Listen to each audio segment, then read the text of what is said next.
Tungkol ito sa sa status ni Senator Bato de la Rosa na sabi ng Office of the Solicitor General ay isang pugante at dapat nating kilalanin ng warrant from the ICC. Last week, ang sabi po ng Pangulo sa kanyang statement, wala siyang utos na arestuhin si Senator Bato. Ganun pa rin po ba ang utos niya despite the position of the OSG that Senator Bato is a fugitive?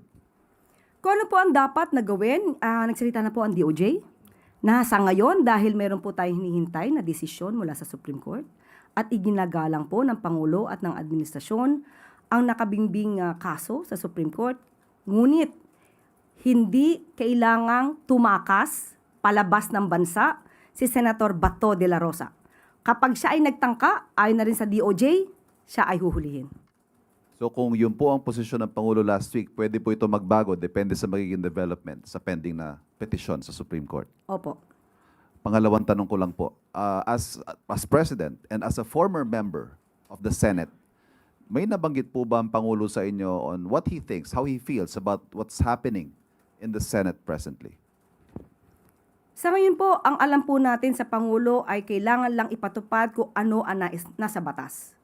Hindi kailangan na ang bawat isa ay sariling pagyaman ang gawin.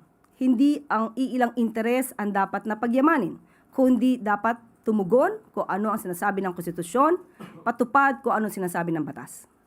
Did you hear him express, galit ho ba siya? Dismayado siya? Nalulungkot siya sa nangyayari sa Senado ngayon? Sa huling pangyayari, patungkol dun sa di umano na pagtakas at pagkawala kahit na may protective custody ang Senado, nakakadismaya naman talaga.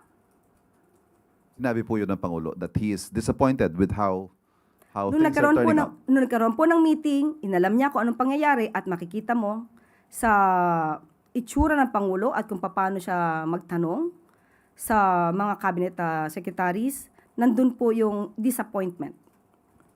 Hindi sa cabinet secretaries, kundi sa pangyayari sa Senado.